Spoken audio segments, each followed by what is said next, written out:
Welcome to Sidebar, our follow-up to episode 12, unit 2226. I'm Sean Gerd. And I'm Scott Jameson. Last episode, we went back to where it all started, Jennifer's condo. The last place she was known to be as she talked with her boyfriend on the night of January 23, 2006. We reviewed conversations with Jennifer's friends and family about her condo building. We also talked to her dad Drew, as he mentioned some things that we'd never heard about before, like the knock on her door. And we also spoke to a woman who recounted an unnerving situation shortly after Jennifer's disappearance, at that same condo building. Today, we're going to respond to your questions and comments about all of that, and more. We're going to take a quick pause for our sponsor break, and then we'll jump right into it.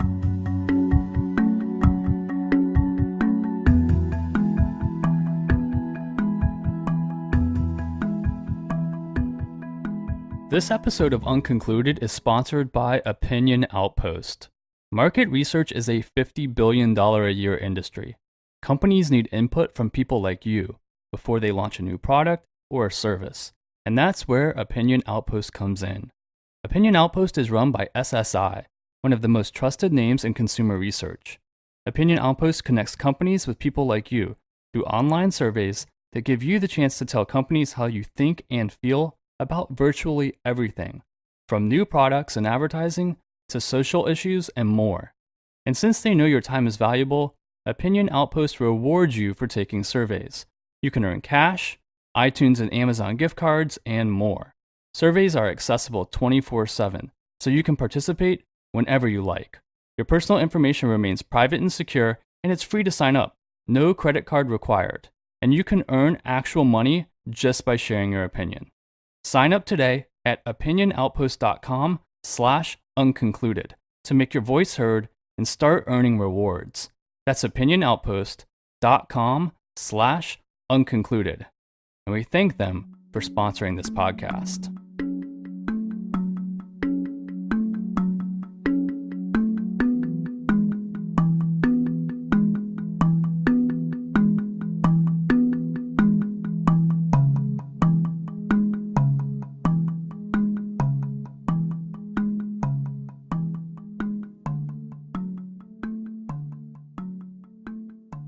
Okay, we have a lot to cover in this episode, so we'll go ahead and jump right into the voicemails. Hey, Sean and Scott. So after this latest episode, the biggest question that I have concerning the knock on the door, which Drew Kesse told us Jennifer was on the phone with Rob when she had a knock on the door, and that it was her upstairs neighbor, this guy. Well, my biggest question concerning that is, was this neighbor ever interviewed by police? And if so, my next biggest question is, what was his reason for why he went by her condo that night, knocking on her door? Throughout the years, I've always read that one of the neighbors that lived the closest to Jennifer was actually out of town when she was reported missing. I couldn't help but wonder if the neighbor that went by and knocked on her condo, is it possible that that's the same neighbor that ended up going out of town?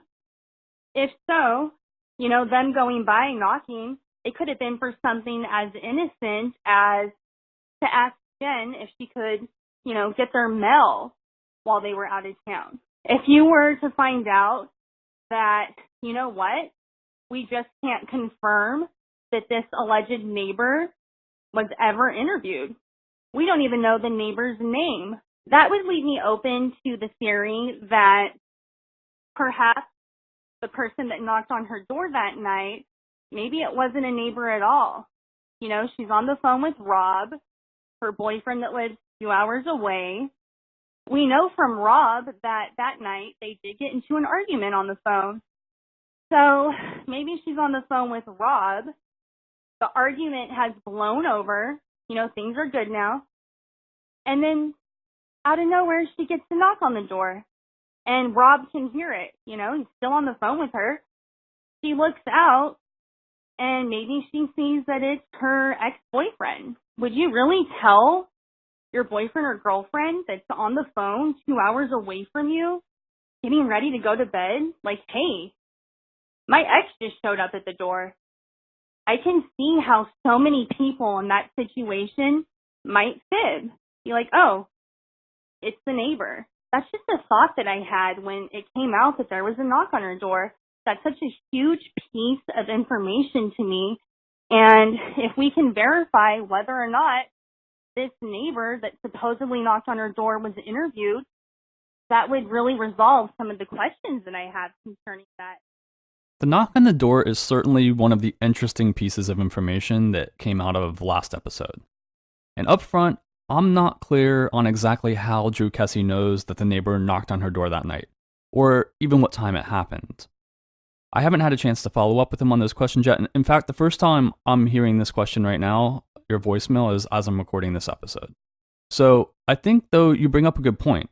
If we make the assumption that her boyfriend was on the phone with her when the knock occurred, it's not outside the realm of possibility that if it was someone like you mentioned, maybe her ex-boyfriend or someone else, that she could have brushed it off with him as just a neighbor.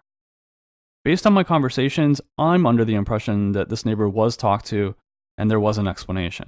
However, an impression certainly isn't fact, and I'm struggling to put into words exactly why I have that impression. So at this point, I think you make a good point, but we still need to follow up on it before I can really give a full answer that I feel comfortable with. Hello, this is Dixie. I'm from Bowling Green, Kentucky, and I've just recently found your podcast, and I really, really enjoy it. Well, I started back down reading about the disappearance of Jennifer Kesse, and I got to the part about Deckard, and I was interested in that because my son lives in an area fairly close to there. And I just wanted to see what she was going to say. Well, I do believe the lady, definitely. There was just something about her with the details. However, one of the things that I wondered about, most jewelry stores have cameras. Now, possibly because they didn't think anything more about it, they did not check the camera until it was recorded over again. But I thought, wouldn't that be a good way to both identify the man who was with her and the girl to see if it actually did look like Jennifer Kesse? But I just thought I would bring that up, and I'm sure I'm not the only person that's thought about that. Thank you so much. Bye-bye. We've mentioned this previously. It's a hard question for us to answer. Not because we don't know the answer, but because we have to be careful how we explain it. So what I can say is this. There isn't a video to review. So any answers that would have been helpful from a surveillance video now or then aren't going to come. The good news is that the FBI did recently get involved, and hopefully they're going to be able to make sense of it or already have. So we'll have to trust that the professionals are getting to the bottom of the Deckard incident. Hi, I've just been thinking, as I listen to the podcast and everything that's happening, especially the episode yesterday that talks about how the dogs trace her smell to the door, and they don't send anything else. I was wondering if somebody checked all the apartments, thinking of the fact that so many apartments were empty and how easy it would be to hide a body when you have so many units and so many places that you can basically hide a person. I'm not assuming that she's dead, but thinking that maybe somebody hasn't looked through that, and maybe the answers are right there and they just haven't been looked through. What we know is she might be hidden in the bottom of the building where she was living at. Just a thought. Thank you. Well, the vacant condos and construction certainly lend themselves to the ideas of being able to hide Jennifer right on site. It would have had to have been a temporary situation. To me, it's basically beyond the realm of possibility, based on what we've learned from construction and medical professionals, for Jennifer to still be at that condo building. I'll stop short of saying impossible, but everyone we've talked to has pretty much said just that. But what I do think is quite possible is the use of vacant units in the crime temporarily. Based on what we know, there is no evidence of that. But also what we know about some of the mistakes in the early investigation, I'm not willing to accept that no evidence ever existed, just because it wasn't found. And so, a temporary situation inside of a vacant apartment or somewhere else on the construction premises, I think is certainly something that we have to consider.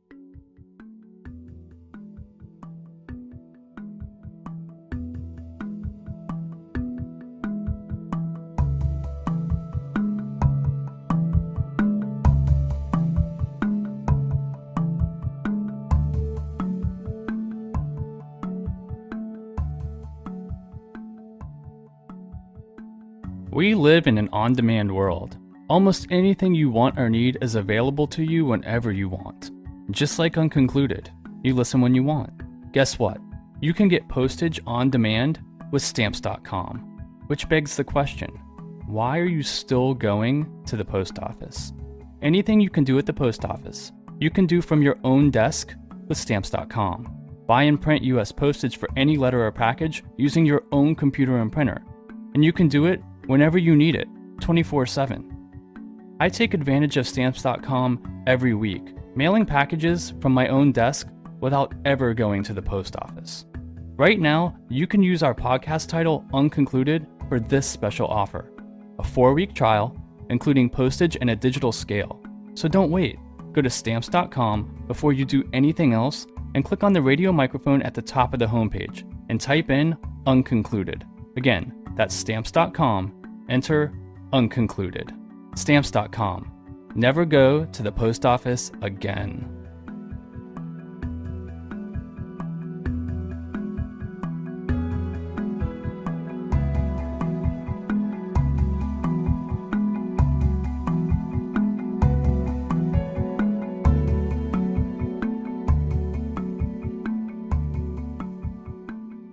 Now we'll move on to our social media and email portion. First up, we have a social media post from Anne Marie, and she's new to the show, and she has a couple questions. She says, I do understand that the business sector in which Jennifer worked is one with issues, but is there a more specific reason why some people suspected that a colleague may be involved in her disappearance? If you remember back to the Known Suspects episode, we read a complaint that was allegedly filed by a coworker of Jennifer's, which more or less implicated the colleague knowing something about Jennifer's disappearance. And that's basically where all of the suspicion around this individual comes from. It's been posted on various internet sites and shared on cable TV news shows for years. And to this point, none of the accusations have been substantiated that we're aware of. But they also haven't been debunked, which leaves us where we are with many, many people considering this person the main suspect. Mary on Facebook brings up the point about Jennifer's briefcase and wants to know if it's true that Jennifer used to keep her briefcase in the car even at night and wouldn't bring it in with her.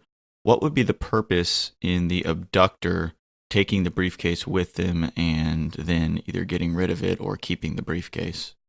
Based on our conversations with some of Jennifer's friends, Jennifer leaving her briefcase in the car is possible.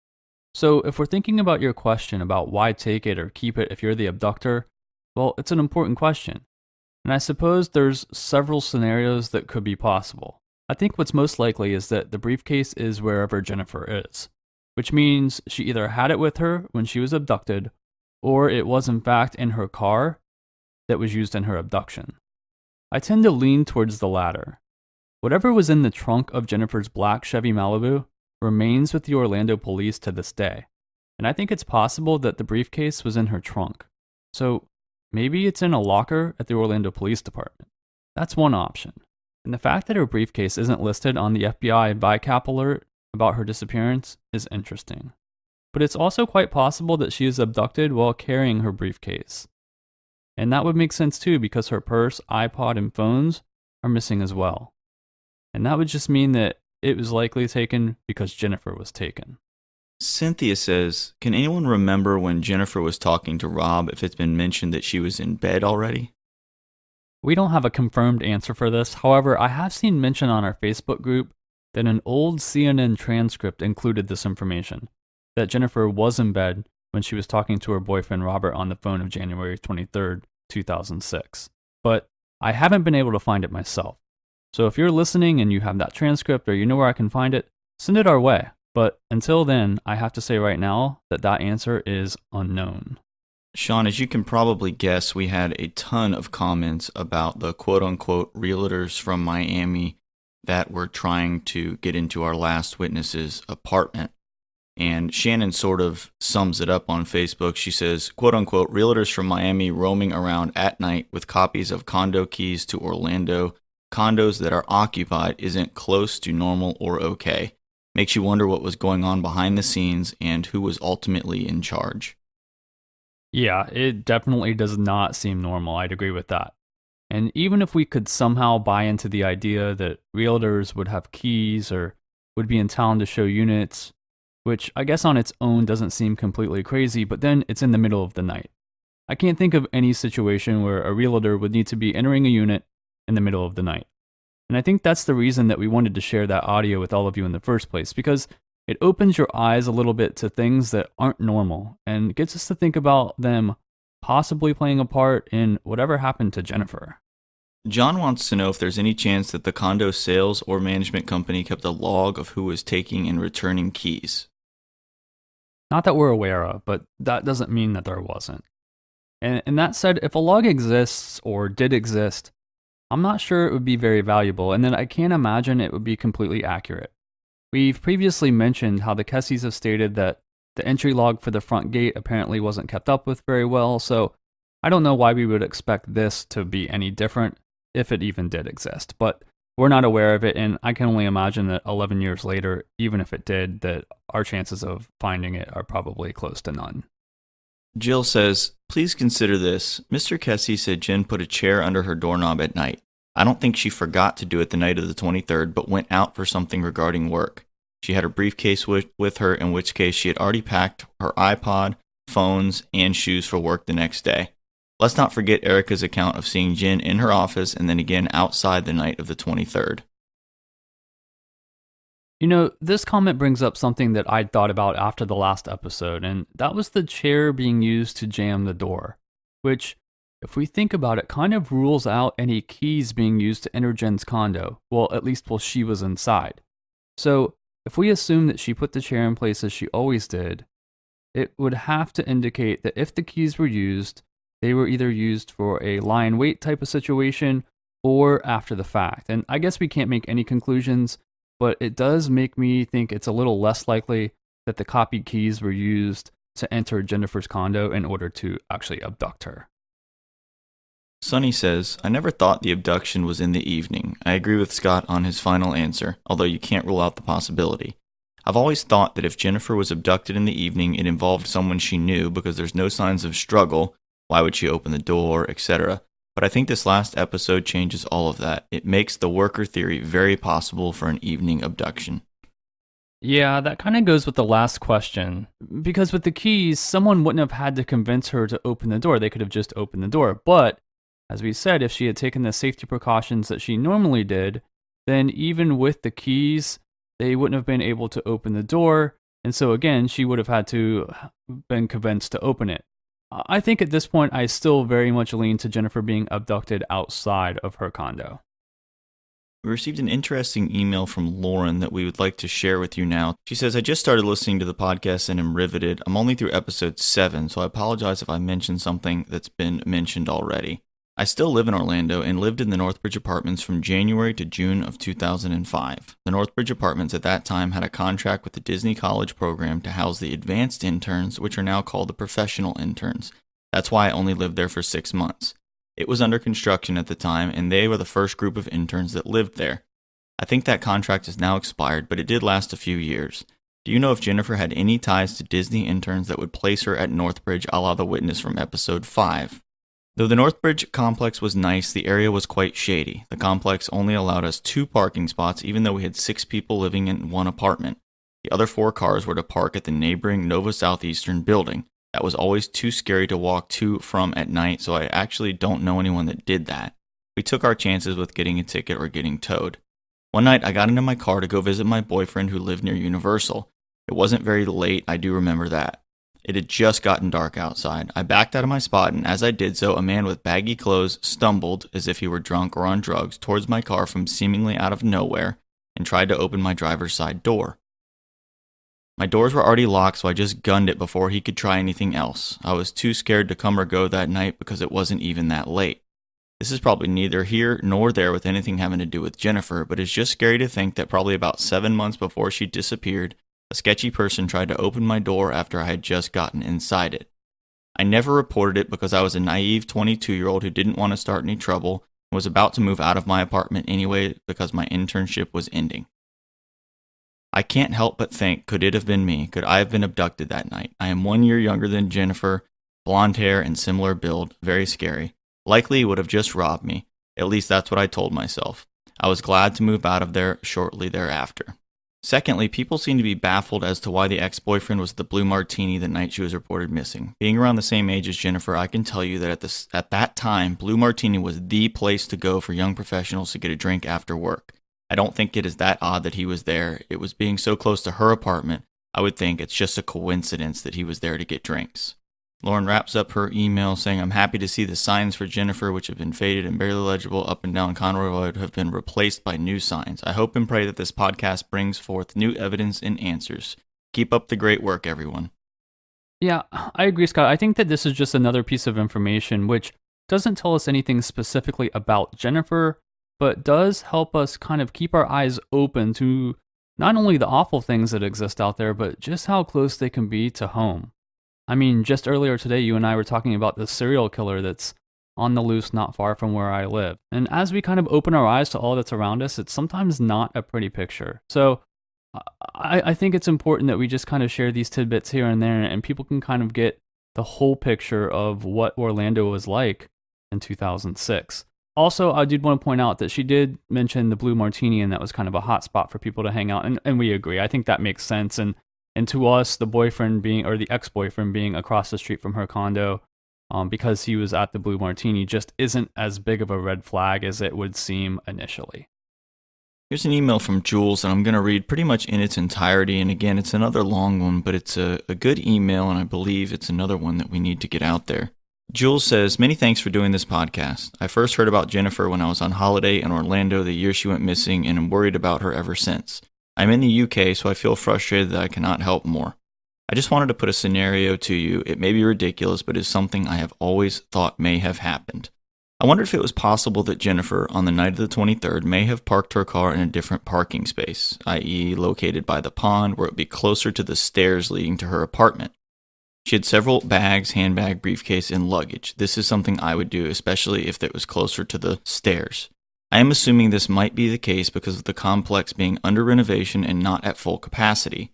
My scenario also assumes that she was abducted in the morning, she was taken in another vehicle, and her car was left behind. I then wonder when Mr. and Mrs. Kesse rang the building manager to check on Jennifer if he said the car wasn't there because he only looked in her assigned parking spot.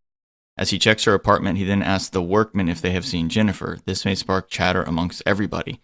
If the person or persons responsible are amongst the workmen and they hear that people are looking for Jennifer, they may realize that they have to ditch her car because police and family members will soon be on the scene. And if the car is there, then obviously the focus will be on the apartment complex. This maybe answers why the tracking dog followed the scent to these stairs, and perhaps the person then got into a vehicle and drove away. The Huntington on the Green apartments being just far enough away so that it diverts the attention away from anything happening at the apartment. This also might explain what the car was doing from the proposed time of abduction to the leaving of the car at the HOTG.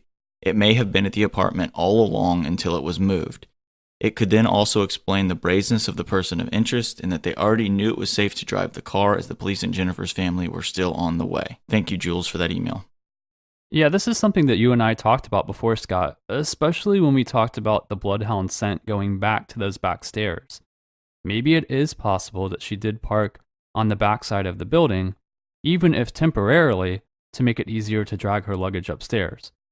I haven't talked to anyone who has said that this is something that she would do, but she also lived on her own and had only been living there for a couple months. So I do think it's possible, and it could explain some things. The scent, as I mentioned, the landscapers not seeing her car that morning if it was still there, and As the email mentioned, the condo management seeing that her car wasn't there because it was in its marked space, and then if the word gets out and suddenly the car seems to be moved right around the same time that Jennifer's parents had apparently called, it does seem like kind of a coincidence that that was the time that it got parked at the Huntington on the Green. So I think that that kind of theory is something that makes sense and something that we can think about as we continue moving forward.